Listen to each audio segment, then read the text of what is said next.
So Greensboro's been getting a lot of good press lately. I've made a couple videos on it. You know, Toyota's bringing a battery manufacturing plant here that's going to bring a ton of jobs.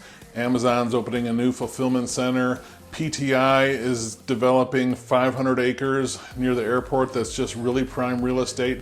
The thoughts are that there's going to be a pretty major airline manufacturer coming here. Just lots of good things going on, but not all is good in Greensboro. So in this video, I wanted to talk about some reasons that moving here just might not be for you. You might just hear some of these things and just say, not for me. Hey, it's Jeff Valentino, your favorite North Carolina real estate agent, and I love helping people buy and sell houses. If that's you, please reach out. I'd love to be your boots on the ground if you're thinking about buying or selling a house in the Greensboro area. My contact info is below. All right, so the first reason why Greensboro might not be for you is the mosquitoes. They're bad. Actually, Greensboro joins other North Carolina cities like Charlotte and Raleigh-Durham as one of the most mosquito-y, I'm not sure if that's the word.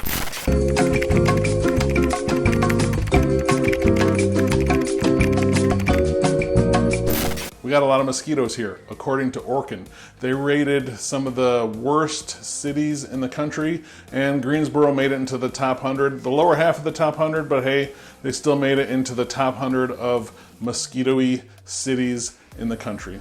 So the mosquitoes are a real deal here. When the summertime, when it gets hot, humid, sticky, it's just a great breeding ground for mosquitoes. With some of the summer storms and things like that we get, they can be a real problem. So if you really hate mosquitoes, you might want to think twice. Now, on the good news side of that, there are some things to do to kind of keep them at bay. I didn't know this. It wasn't as prevalent in Chicago when I moved here. I mean, there were bad mosquitoes and stuff like that, but there's industry out here that their purpose is to help deal with the mosquito problems. There's companies that will come out and spray it and it will treat all around your house and things like that.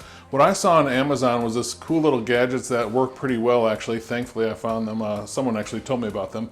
But it's called a thermocell. It's just a battery-powered little thing in there. You put it in there. It's kind of like an electronic version of a tiki torch or something like that. It doesn't flame or anything like that, but it just makes kind of a thing that repels mosquitoes, or you can clip them to wear them on you if you walk around and stuff like that. And those things work really good.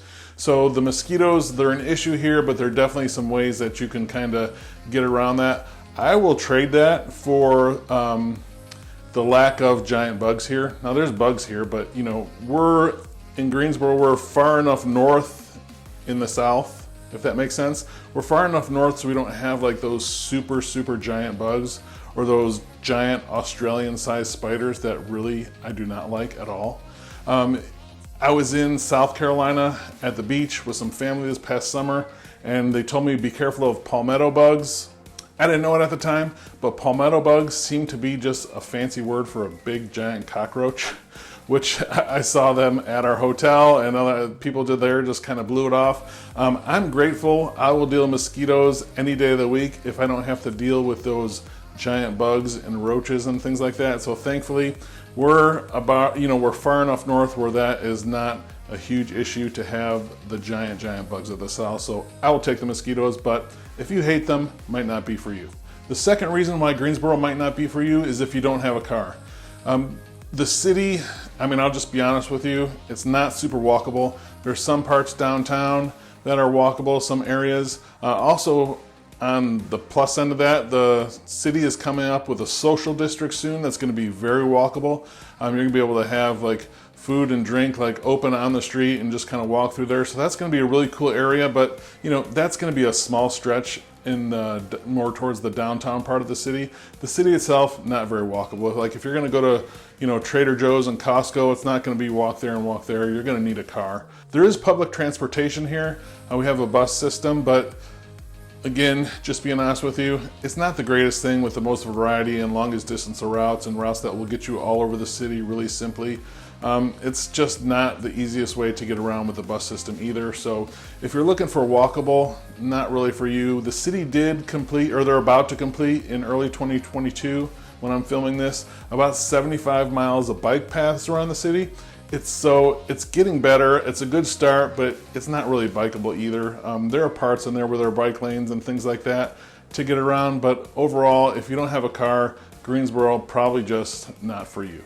All right, the next reason why Greensboro might not be for you, and I get clients that come into town all the time, and I run into this once in a while, is if you're looking really for that big city feel. Like if you really need the hustle, bustle, the nightlife, and things like that in a city, Greensboro is just probably not going to be for you. Greensboro has close to 300,000 residents here.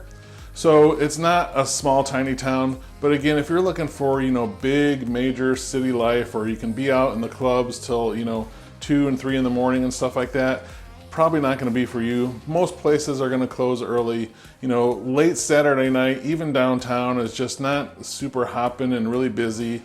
So there's just not really that big city feel. Some other things that go along with that is while Greensboro has some great city amenities like the Aquatic Center, the Greensboro Science Center, they have arboretums and lots of cool different places to hang out, lots of college sports.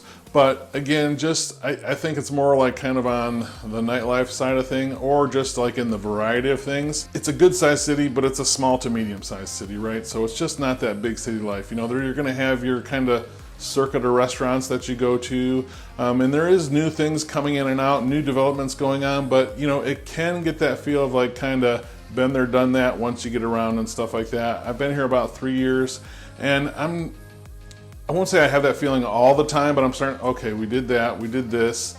So just in the city itself, not a ton. I for sure haven't explored it all, but it does start to get to that feeling. Maybe I would have got that anywhere, I'm not sure, but just really overall, if like big city feel is what you need, Greensboro probably not gonna be the place for you. The last reason why Greensboro might not be for you started as a reason why I thought I would not like it, but I've kind of grown to like it for the same reason. So do with that what you will, but here it goes, it's the airport. When I first moved here, I looked at the Piedmont Triad International Airport, PTI, and I was just like, oh man, it's a small airport. I don't like connecting flights. I like nonstop flights. And really, if you travel a lot and you like nonstop flights, there's not a great variety. There's not a ton of different places that you can go. It is an international airport, but it's not one that you can, go from here to all over the world in. It's not even all over the country in. There's just limited flights and routes here. You would have to connect down in Charlotte or Raleigh and then go to your final destination, so there is a stop. Now, when I got to appreciate that, I was driving with my kids to Charlotte and then fly back to Chicago to visit family or something like that. So we would drive down there, and then just kind of by happenstance, about a year and a half ago, we decided to go to Greensboro, connect to Charlotte, and then go to Chicago. And I tell you what, I love it. It's how I'm booking my flights from now on. When we visited again over the holidays, it's how I did it. The Greensboro Airport is so easy to get in and out of. Security is shorter. The people are nicer. Parking is cheaper. It's super simple. And I found out that I like lines and traffic and standing around less than I like connecting flights, if that makes sense. So for me, it ended up being a really good trade-off. It's so easy. I kind of like flying out of there now, believe it or not. Still not crazy about not direct flights, but kind of is what it is. For me, it was a worthwhile change. So if you fly out all the time, or you really like, nonstop flights, or having a big variety, or do a lot of international stuff, might not be the place for you, because you're not going to be able to fly out of PTI really simply to all the places you can in like another major hub of the rest of the country. If you want to buy, sell, or invest in real estate in Greensboro or any of the area of the Triad, I'd love to be a resource for you. Please reach out to me. You can call or text me at 336-837-5924, or you can email me at jeff@govalentino.com. Thanks so much. Have a great day.